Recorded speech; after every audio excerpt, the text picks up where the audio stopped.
할렐루야. 우리 주께서 우리 모두에게 시간 은혜 베푸시기를 원합니다. 오늘 함께 나누고자 하는 말씀의 제목은 예수를 잃어버린 사람들이란 제목이고, 본문은 누가복음 2장 41절에서 51절 사이입니다. 보스턴의 한 조그마한 마을에서 일어났던 실제적인 사건입니다. 그 마을은 어린 아이가 이 세상에 태어나면은 온 동리 사람을 불러다가 잔치를 벌이고, 이제 마지막에 목사님이 태어난 아이를 가슴에 안고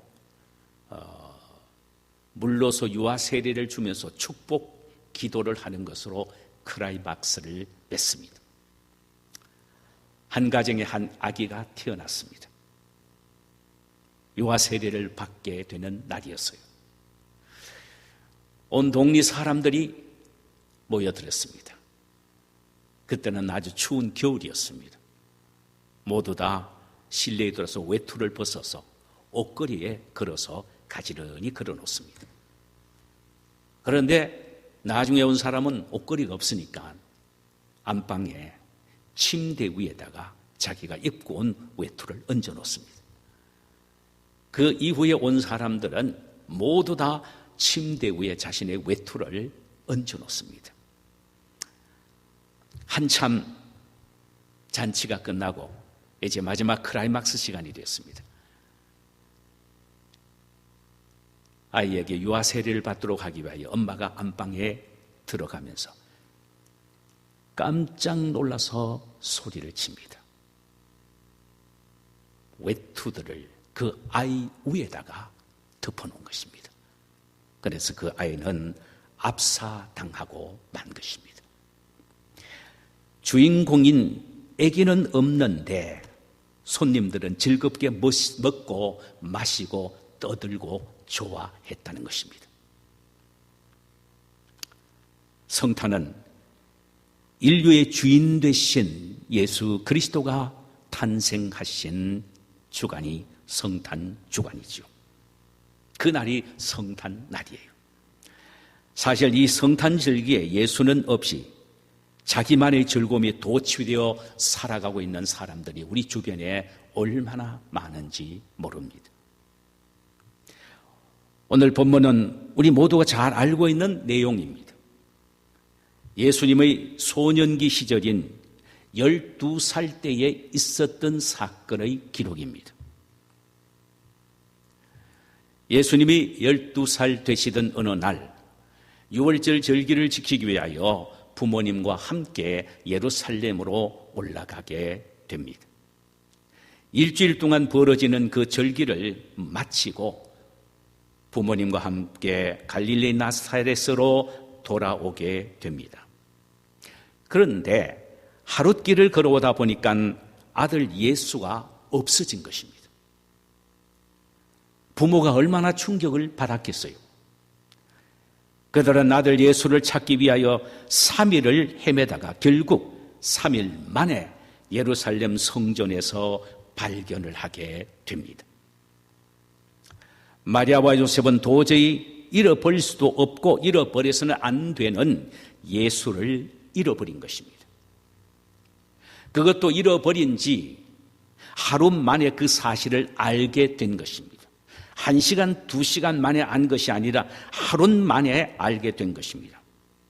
우리는 마리아와 요셉을 통하여 예수님에 대한 우리의 신앙의 현 주소를 우리는 확인 좀 해볼 필요가 있다고 생각이 됩니다. 혹시 나도 모르게, 나도 모르는 사이에 예수를 잃어버리지는 않았는지, 잃어버렸으면 왜 잃어버렸는지를 함께 생각해 보기를 원합니다. 우리는 마리아와 요셉을 통하여 예수님을 왜 그들이 잃어버렸는가라는 사실을 살펴볼 필요가 있습니다. 첫째로, 너무 분주한 환경 때문에 잃어버렸습니다. 유대인들은 1년에 지키는 3가지 절기가 있습니다. 하나는 유월절이요, 그 다음에 오순절이요, 그리고는 장막절 혹은 초막절입니다. 그 중에 유월절은 역사적으로 가장 유수가 깊을 뿐만 아니라 그 의미도 심오합니다.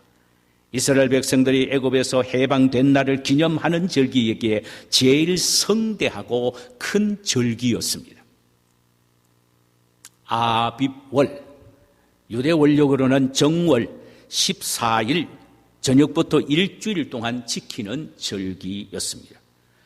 첫날은 무교절이라는 이름으로 애굽에서 그들이 당했던 고생을 생각하여 누룩 없는 떡과 그리고 쓴 나물을 먹습니다. 이어서 그 다음 15일부터 일주일 동안은 해방의 감격을 생각하여 축제를 벌이게 되지요.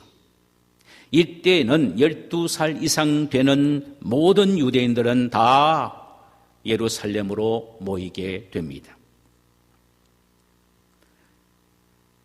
예수님이 처음 참석하신 이 유월절은요, 어림잡아 약 한 3만 명 정도가 모였을 것이라고 추산을 합니다. 왜냐하면 디아스폴라 후예들이 많이 참석했기 때문입니다. 2015년 9월에 사우디아라비아의 한 메카에서 순례자가 2만 명 정도가 모였다고 합니다. 하기, 여름 순례자가 2만 명이 모였습니다. 그런데 한 사람이 쭉 들어가다가 넘어졌어요. 뒤에 오는 사람은 그것도 모르고 계속 오다 보니까 넘어지고 해서 그 사건으로 죽은 사람이 769명입니다.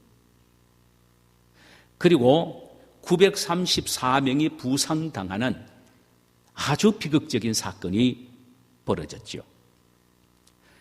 그런데 예수님 당시 6월절에 예루살렘에 모인 사람이 3만 명이나 되었다 하니 얼마나 대단하겠습니까? 그야말로 인산인해였습니다. 그래서 그 절기가 끝나자마자 저마다 빨리 그곳을 빠져나오기 위하여 분주하게 움직였던 것입니다. 예수님의 부모님도 마찬가지였습니다. 그러다 보니 예수를 잃어버리고 만 것입니다. 그리스도인에게 있어서 너무 분주하고 바쁜 것은 좋은 일은 결코 아닙니다.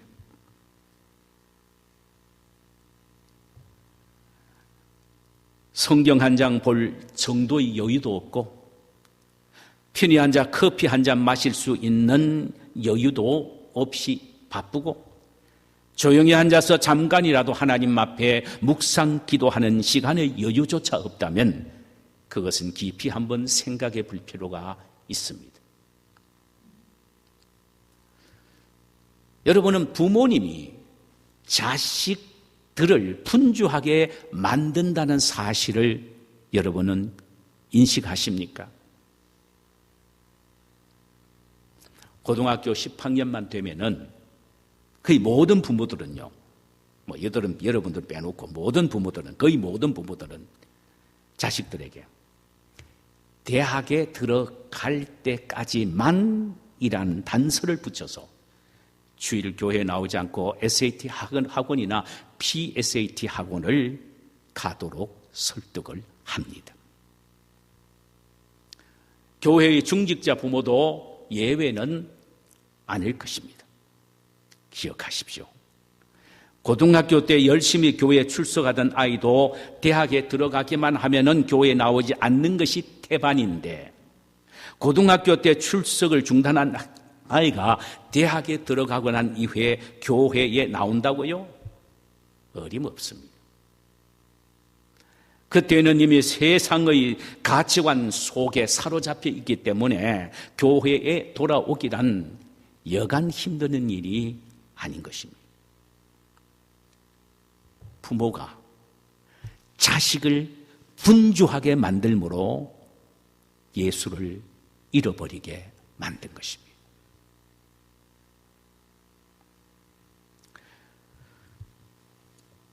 여러분, 어린이 놀이터에 가면은요, 모래 박스가 있습니다. 우리도 모래 박스가 있습니다. 여기요. 반드시 있게 되어 있습니다. 모래박스를 만들어 놓은 것은 아이들로 하여금 모래 위에서 놀도록 하기 위함입니다. 놀면서 아주 중요한 교훈을 배우도록 하기 위해서입니다.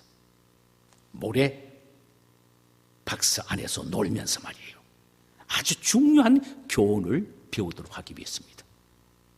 세 가지인데, 하나는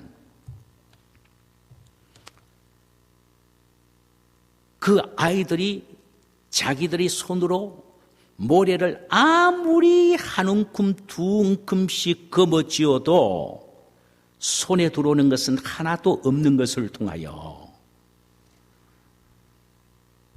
인생은 내가 아무리 움켜쥐어도 손에 넣을 수 있는 것이 아니라는 사실을 깨닫게 합니다.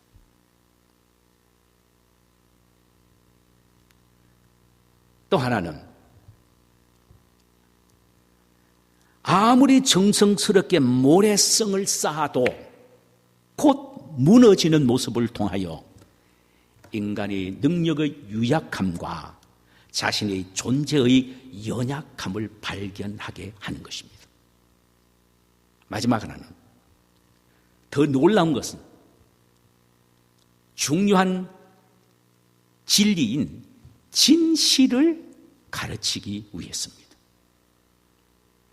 예를 들면 모래 위에서 놀다가 저녁에 들어온 아이를 보면 온몸 얼굴에 먼지투성이잖아요. 그리고 방에 들어오면 어지럽잖아요. 모래가 떨어지니. 그래서 아이에게 엄마가 야단을 칩니다. 절대로 모래 위에서 놀지 마라. 알겠다고 약속합니다. 그 다음날 친구들이 모래 위에서 노니까 자기도 모르게 따라가서 또 놉니다. 아차, 엄마가 놀지 마라 그랬는데 하면서 툭툭툭 털고 와서 엄마인데 거짓말합니다. 오늘 나 모래 위에서 안 놀았어? 그런데 저녁 밥상 앞에서 포켓에서 모래가 떨어지고 양발에서 모래가 떨어집니다. 숨길 수가 없습니다. 그것을 통하여 사람은 거짓말하거나 숨겨서는 안 되고 정직하게 살아야 된다는 사실을 보여주고 있는 것입니다. 가르쳐주고 있는 것입니다.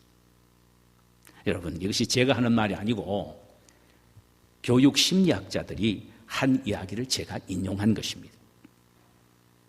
어린아이에게는 이런 여유가 필요한데, 그래서 그 여유 속에서 배울 것은 배워야 하는데, 그래야만이 그 인격이 나중에도 잘 성장하고 진실하게 성장하게 되는데, 그렇게 가르치지 않기에 절대로 모래 위에서 놀아서는 안 된다고 야단만 치기에 그것이 인격이 되어서 결국은 거짓말을 쉽게 하는 부정직한 사람이 된다라는 말이죠.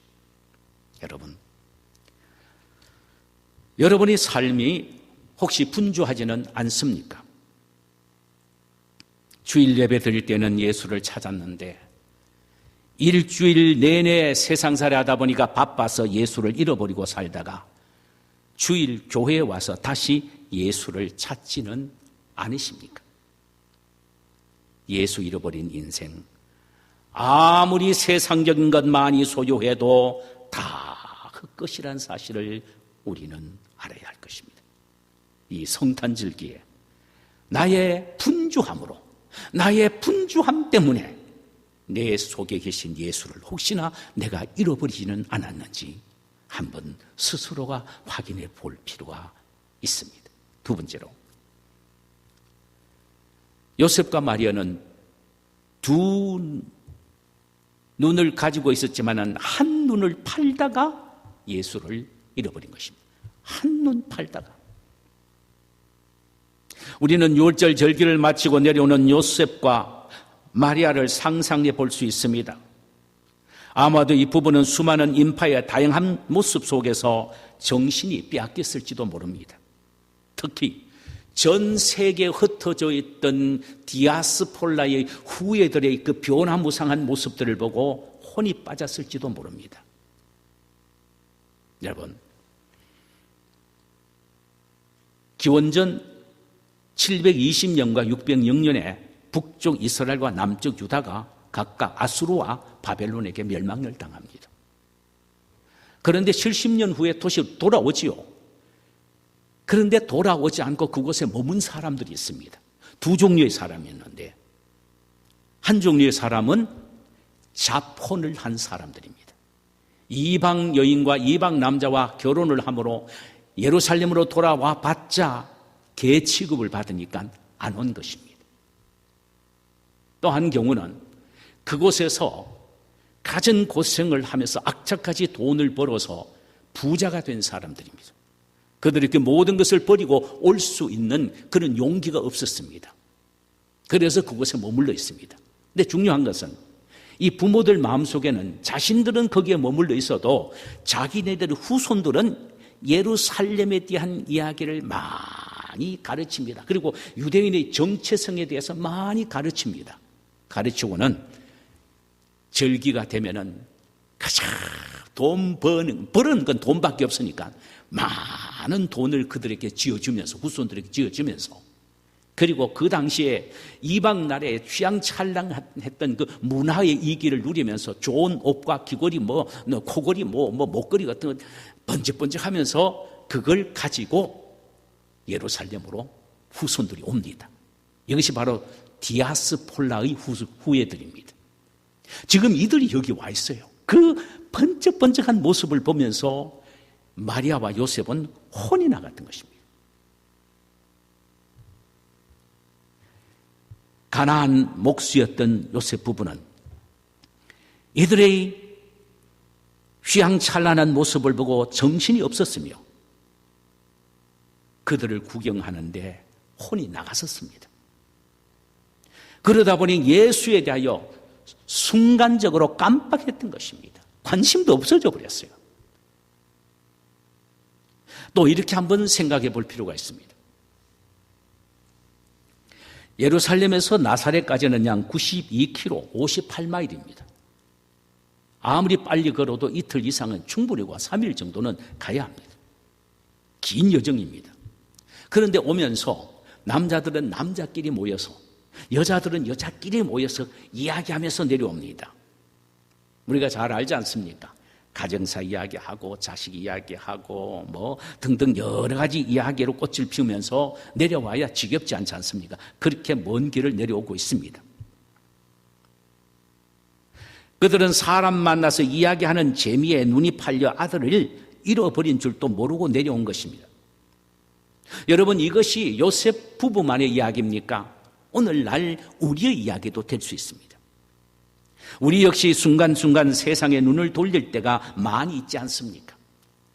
세상 친구 만나 수다 떠는 재미에 마음이 빼앗겼고 세상의 즐거움에 눈을 돌리다 보니까 마음을 빼앗겨버리고 말고 내가 좋아하는 오락에 눈 돌리다 보니까 정신없이 빠져들고 맙니다. 그러니 신앙생활 게을리하고 결국 예수님을 잃어버리는 지경까지 갈 수 있다라는 말입니다. 성경은 신앙이란 한눈 팔지 않고 주님만을 끊임없이 바라보는 것이라고 밝히 말씀합니다.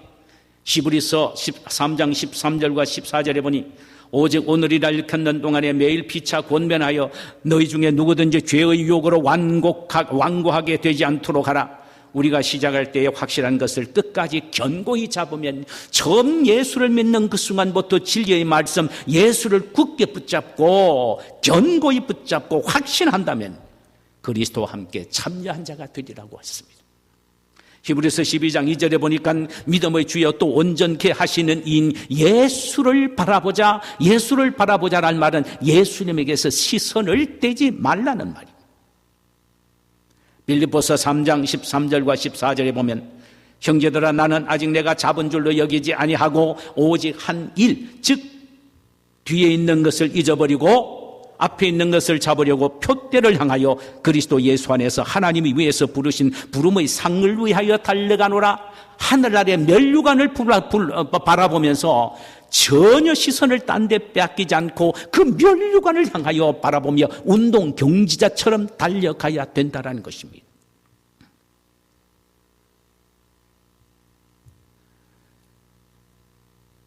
한눈 팔지 않고 끝까지 주님을 바라보고 달려가는 것이 바로 신앙이며, 그리할 때에 예수님을 잃어버리지 않게 된다라는 말씀입니다. 세 번째로, 요셉과 마리아는 착각 때문에 예수를 잃어버린 것입니다. 착각. 어느 목사님이 급히 신방을 가시느라 핸드폰을 그만 집에 두고 오셨습니다. 그런데 갑자기 중요한 전화를 어디 해야 되는데 핸드폰이 없으니까 신방 대원 가운데 한 사람인 권사님에게, 권사님 핸드폰 좀 줘봐요. 제가 핸드폰을 두고 왔네요. 그러자 권사님은 아이고 목사님 벌써부터 그렇게 깜빡깜빡하면 어떡합니까? 하면서 핸드백에서 핸드폰을 꺼내 드렸습니다. 목사님은 전화기를 건네받아 전화를 하려고 보니까 아무리 모양이 이상하게 생겼습니다. 그래서 목사님이, 권사님 이거 핸드폰 맞습니까? 그 말을 들은 권사님이 목사님 손에 있는 핸드폰을 이렇게 보니까 아니에요, 핸드폰이. 그래서 하는 말이, 아이고 내 정신 좀 봐. 핸드폰을 가지고 온다는 게 그만 리모컨을 가지고 왔네 하더랍니다. 우리는 착각 속에 살아가는 겁니다.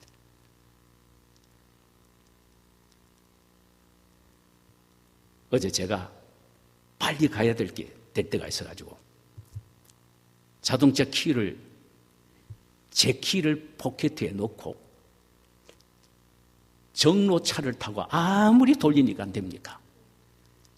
알고 보니까 정로 키를 가지고 나와야 되는데 제 키를 가지고 나와서 정로차에 타고 자꾸 이렇게 시동 걸려고 하는 거예요. 착각이에요. 그죠? 예. 이게 우리가 갖는 마음의 착각이에요. 요셉과 마리아는 절기를 마치고 내려오면서 마리아는 생각하기를, 예수가 아버지하고 같이 내려오겠거니 생각했고, 아버지는 제 엄마를 좋아하니까 엄마 치마 붙잡고 내려오겠거니 했습니다. 이 말이 제 말이 아니고 오늘 본문이 그렇게 말하고 있습니다. 44절을 보니까 동행 중에 있는 줄로 생각하고 착각했단 말이죠. 착각했습니다. 하루 동안 아들이 자신들을 따라오는 줄 알았습니다. 이것은 잠시가 아니라 온종일, 하루 종일 착각하면서 살아온 거예요. 성탄절기의 주일 이 아침, 우리가 생각해 보아야 될 것은 이것입니다. 열심히 교회에서 봉사함으로 당연히 예수가 내 속에 계신 줄로 착각하고 있다는 사실. 주일 교회에 와서 예배를 드렸기 때문에 내 속에는 예수가 계신다라고 착각하고 있다는 사실. 교회에서 믿음의 형제 자매들과 아름다운 교제를 나누고 즐겁고 그저 유쾌한 시간을 가졌기에 내 속에 예수가 계신다고 착각을 하고 있다는 사실이죠.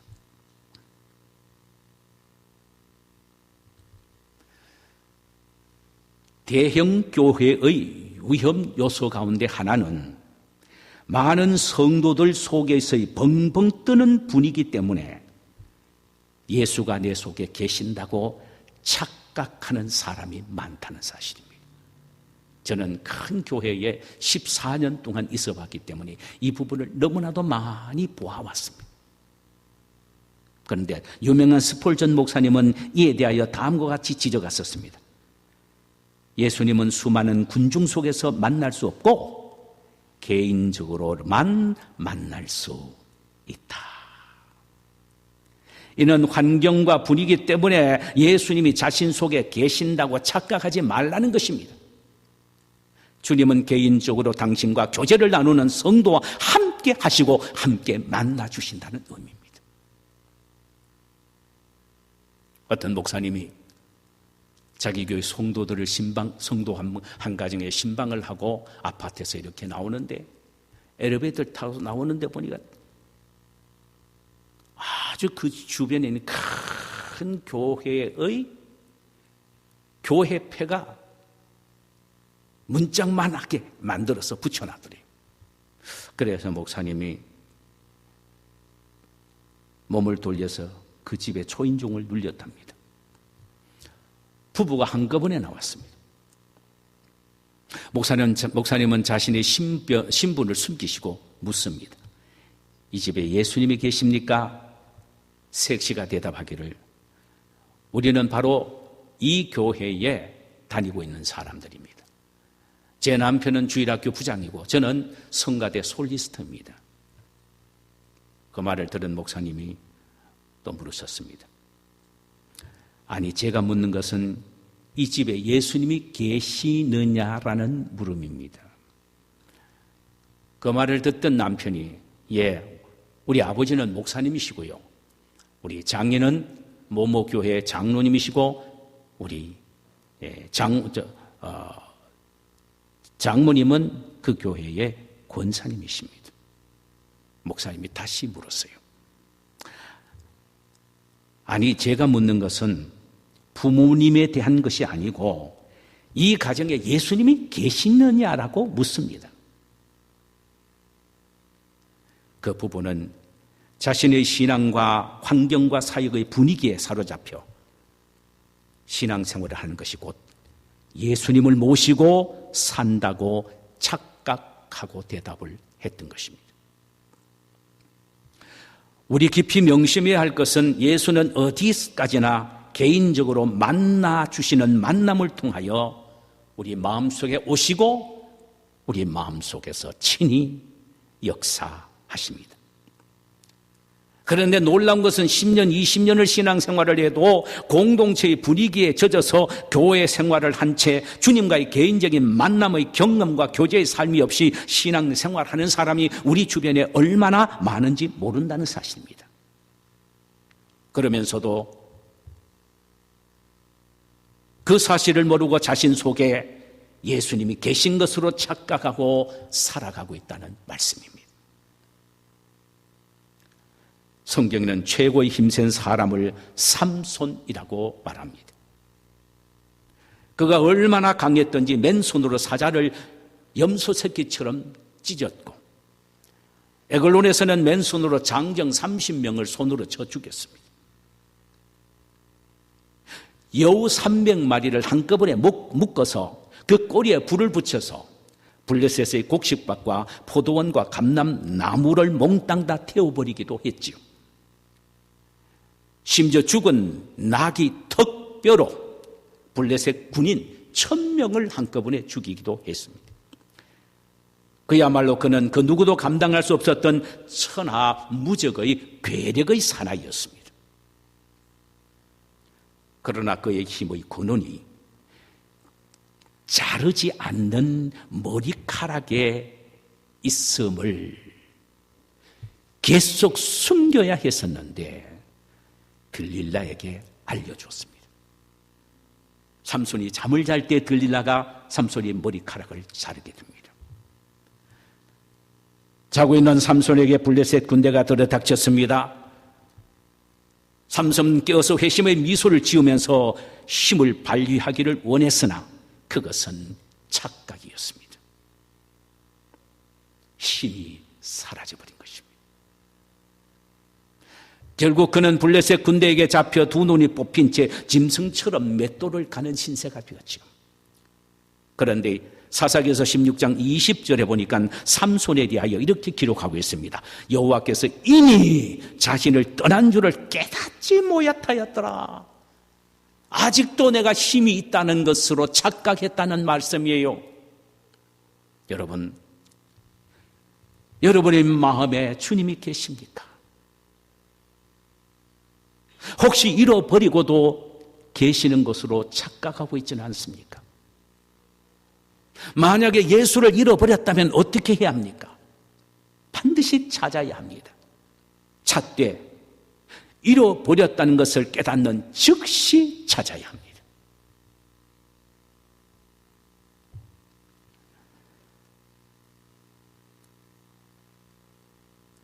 어떻게 찾아야 합니까? 마리아와 요셉을 통하여 그 비결을 배워야 합니다. 요셉과 마리아는 예수를 잃어버린 것을 안 즉시 역추적을 해 나갔습니다. 먼저는 가족들 가운데서 찾아보고 그리고 그 옆에 아는 사람들 속에서 혹시 있는가 싶어서 찾아보았습니다. 찾아가다가 가보니까 예루살렘 성전까지 갔는데 그 안에서 예수님이 계셨던 것입니다. 그런데 마리아와 요셉의 좋은 점이 뭐냐? 찾되 중간에 포기하지 않고 끝까지 찾았다는 사실입니다. 여러분, 예수님은 잃어버린 것을 찾는 자의 태도에 대하여 누가복음 15장 8절에서 잃어버린 드라크마의 비유를 통하여 말씀하고 계신다는 사실을 기억해야 합니다. 한 여인이 남편으로부터 10드라크마를 엮어서 만든 귀한 목걸이를 선물로 받았습니다. 그것을 밤낮으로 목에 걸고 다녔습니다. 너무나도 귀중하니까요. 그런데 이 웬일입니까? 밤에 마당에서 줄이 끊어지는 바람에 은전 하나, 드라크마 하나를 잃어버렸습니다. 밤인데 찾기가 힘듭니다. 자기 집 마당이기 때문에 아침에 일어나서 되찾을 수도 있었을 거예요. 그런데 이 여인은 등불을 들고 빗자루를 들고 나와서 찾는데 그 밤에 찾았다는 것입니다. 예수님이 하신 말씀, 영혼 하나를 찾는 마음으로 바로 이런 마음으로 찾아야 된다고 말씀하셨습니다. 자, 보세요. 잃어버린 영혼 하나를 찾는데 이런 마음으로 찾았다면 우리의 주가 되시고 생명이 되신 예수를 잃어버렸다면 그 예수를 찾는 데는 말할 것도 없을 것입니다. 깨닫는 즉시 신속하게 달려가서 찾아야 할 것입니다. 마리아와 요셉이 예수를 어디에서 찾았습니까? 성전에서 찾았습니다.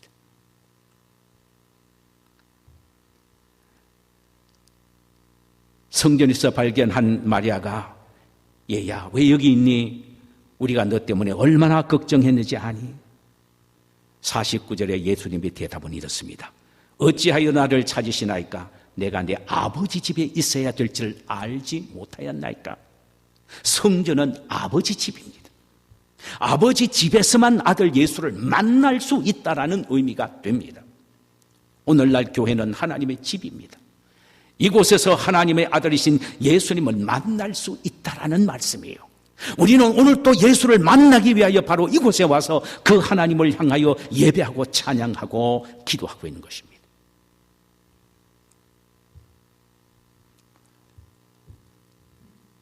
여러분, 예수를 잃어버린 자의 특징이 무엇인지 아세요? 근심과 걱정입니다.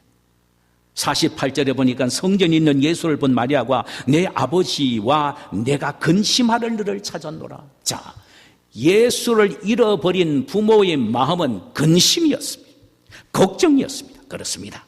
마음속에 예수 잃어버린 사람의 특징은 근심과 걱정으로 가득 차게 됩니다.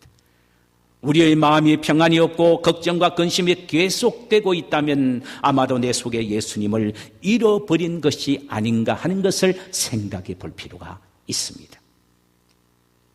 성탄절기 둘째 주일 이 아침 예배에 우리가 명심해야 할 것은 우리 예수를 잃어버리지 않기 위하여 노력하자는 것입니다. 그러기 위해서는 바쁘고 번잡한 가운데서도 시간을 내어 주님 앞에 묵상하며 기도하는 시간을 갖고 주님을 찾는 시간을 가져야 합니다. 주님이 내 속에 계시는지를 확인하는 시간을 가져야 합니다. 한눈 팔지 말고 끊임없이 예수를 바라보아야 합니다. 환경과 분위기에 의하여 영적인 착각을 하지 말고 늘 내 속에 예수님이 계신지를 확인하며 살아야 할 것입니다. 예수님을 만나려는 열망을 갖고 교회 중심의 신앙생활을 해야 합니다. 그래서 늘 예수님을 만나고 교제함으로 예수를 잃어버리지 않게 해야 되며, 만약에 잃어버렸다면 깨닫는 즉시 만나 주옵소서 하고 그 앞에 무릎을 꿇고 부르짖고 찾아야 합니다.